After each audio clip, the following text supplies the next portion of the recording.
Government PG college Baran Rajasthan, Sitaram Berwa, assistant professor, department of zoology,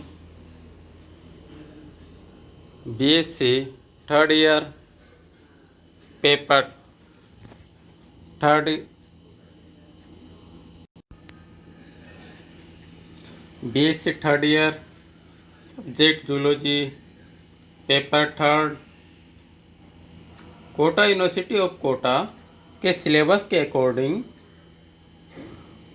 छात्रों, आज हम आपको स्पर्मियोजेनेसिस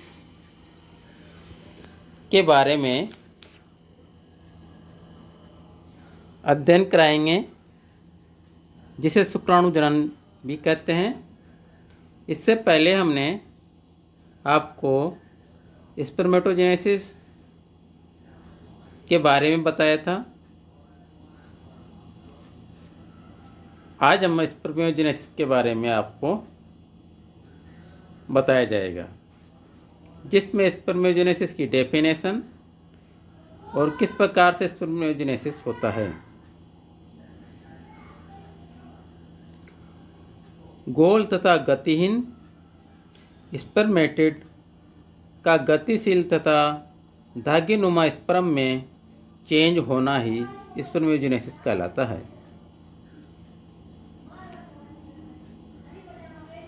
स्पर्मेटोजेनेसिस द्वारा बनी स्पर्मेटिड गतिशील नहीं होती तथा न ही इनमें अंडाणुओं में प्रवेश करने की कैपेसिटी होती है। इनमें एगोनिक nucleus, haploid nucleus, mitochondria, Golgi body, centriole ETC organs पाए जाते हैं। स्पर्मियोजेनेसिस में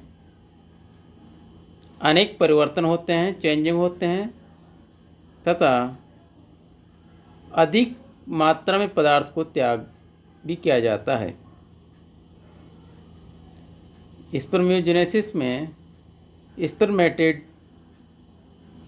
में अनेक चेंजिंग होते हैं, जिसमें first changing formation of head, शीर्ष का निर्माण। Second, formation of acrosome, acrosome का निर्माण। Third, formation of neck,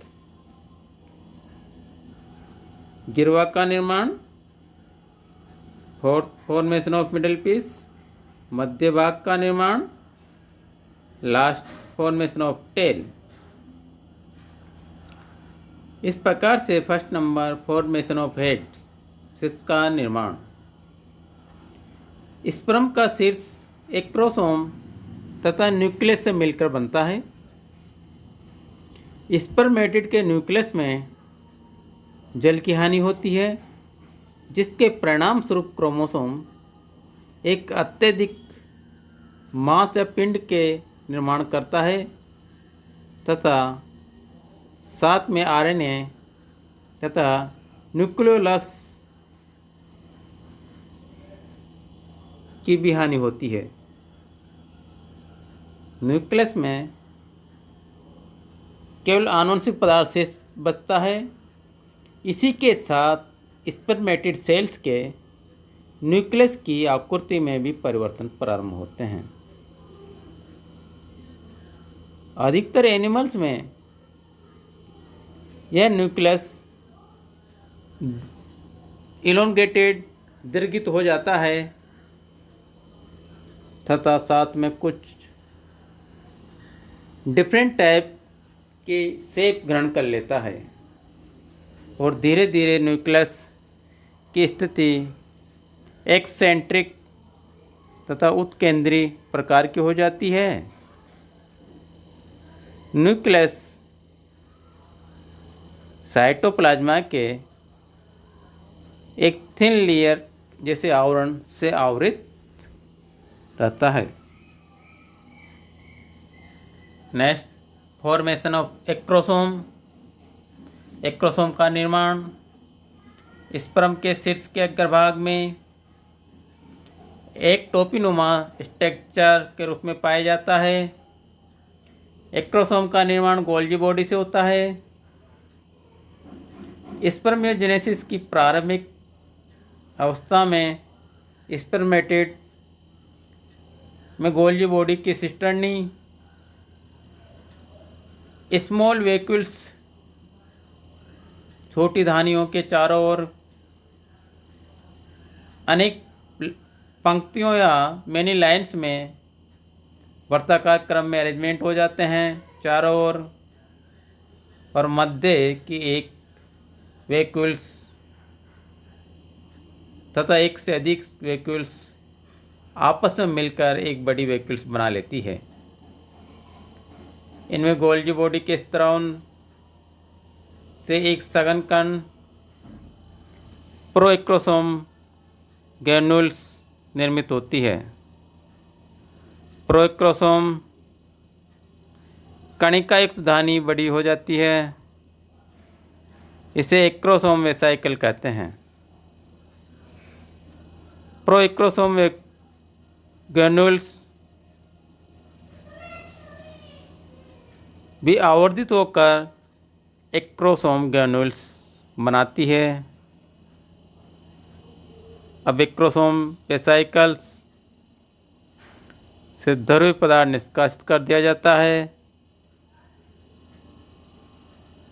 acrosome कणिका तथा एक्रोसोम वेसाइकल्स न्यूक्लियस के एंटीरियर पोर्शन के ऊपर फैल जाता है अग्रभाग में। शेष बची गोल्जी बॉडी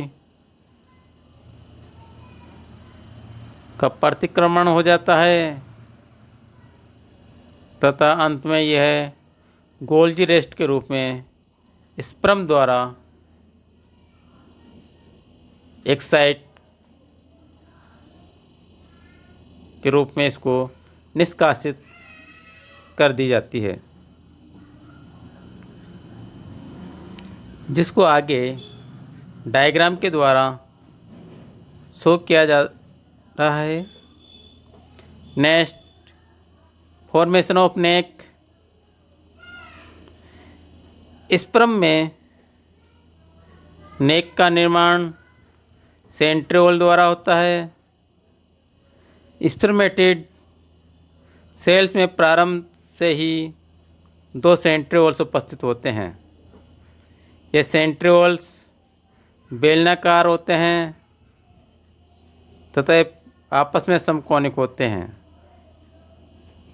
ये दोनों सेंट्रिओल स्पर्मेटिड में स्पर्मजेनेसिस के फलस्वरूप ये न्यूक्लियस के पक्ष भाग में आ जाते हैं। न्यूक्लियस के पक्ष भाग में गड्ढे का निर्माण होता है तथा एक सेंट्रिओल स्पर्म के लंबे एक्सिस पर समकोणिक स्थिति में स्थित हो जाते हैं। इसे प्रोक्सिमल सेंट्रिओल भी कहते हैं समीप तारक के अंदर, तथा दूसरा तारक के अंदर जिसे डिस्टल सेंट्रिओल कहते हैं इसके पीछे स्थित होता है तथा यह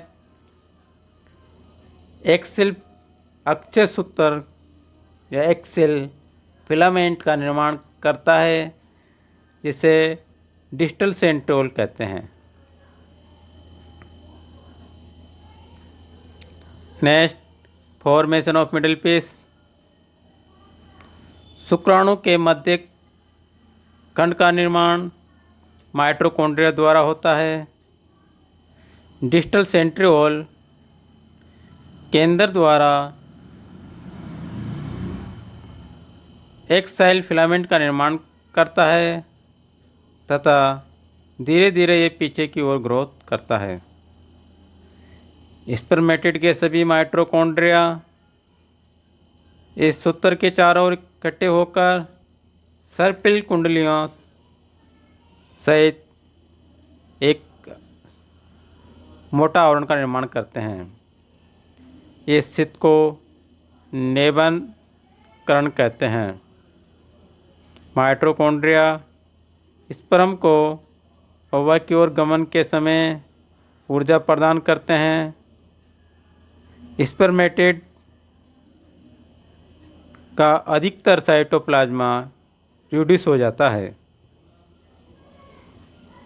तथा कुछ सम साइटोप्लाज्मा का भाग मिडल पीस की ओर गति कर जाता है तथा परिधीय की ओर एक मोटे आवरण के रूप बनाता है जिसे मेन सेट कहते हैं। टेल में साइटोप्लाज्मा नहीं पाया जाता। Next, formation of tail. Tail का निर्माण यहाँ सेंट्रोल द्वारा होता है, तारक केंद्र द्वारा होता है। डिस्टल सेंट्रोल का एक धागे जैसे स्ट्रक्चर का निर्माण होता है। यह सूत्र ग्रोथ कर लंबाई में बढ़ता है। इसे आवृत रखने के लिए साइटोप्लाज्मा विष के साथ साथ पक्षभाग की ओर बढ़ता है। वही सूत्र टेल का एक्साइल फिलामेंट का निर्माण करता है। इस फिलामेंट की लंबाई इतने अधिक बढ़ती है कि यह अंतत कोशिका की सीमा को तोड़कर बाहर निकल जाता है। साइटोप्लाज्मा से आवृत रखने में समर्थ नहीं रहता। टेल भाग में कोशिका द्रव एब्सेंट होता है। टेल का अंतिम भाग एंड पीस कहलाता है। इस प्रकार स्पर्मेटेड कोशिका से स्पर्म का निर्माण होता है। मैमल्स में स्पर्मियोजेनेसिस के द्वारा बने स्पर्म सर्टोली सेल्स में दसे रहते हैं। इन स्पर्म्स को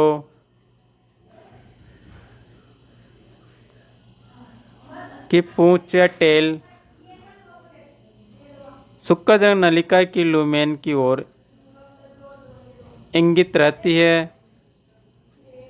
सर्टोली सेल्स इन्हें पोषण भी प्रदान करती है। स्पर्मियोजेनेसिस का संपूर्ण प्रोसेस पिट्यूटरी ग्लैंड के कंट्रोल में होता है। पिट्यूटरी ग्लैंड द्वारा उत्पन्न हार्मोन गोनेडोट्रोपिन के कंट्रोल में होता है। जंतुओं में स्पर्मियोजेनेसिस लैंगिक परिपक्वता या मैच्योरिटी के साथ प्रारंभ होता है तथा शेष संपूर्ण जीवन में जारी रहता है। स्पर्मियोजेनेसिस में जो एक्टोसोम का निर्माण था उसको डायग्राम के द्वारा दिखाया गया है। इसमें mitochondria, nucleus, Golgi body apparatus तथा पोर एक्रोसोम, ग्रेन्यूल, सेंट्रोल दिखाया गया है, जिसमें गोल्गी बॉडी के स्त्रावन से एक सघन कण प्रोएक्रोसोम ग्रेन्यूल जो पिछले हमने बता दिया था। ए वाले सेक्शन पे बी, इसमें गोल्गी बॉडी रिड्यूस होना प्रारंभ कर देती है। सेंट्रोल प्रेक्रोसोम हेड ऊपर की ओर बनता है। गोल्गी एपरेटस के शीर्ष पर होता है। निचले हिस्से में सेंट्रोल्स दिखाया गया है। फिर हेड एंड वैक्यूल्स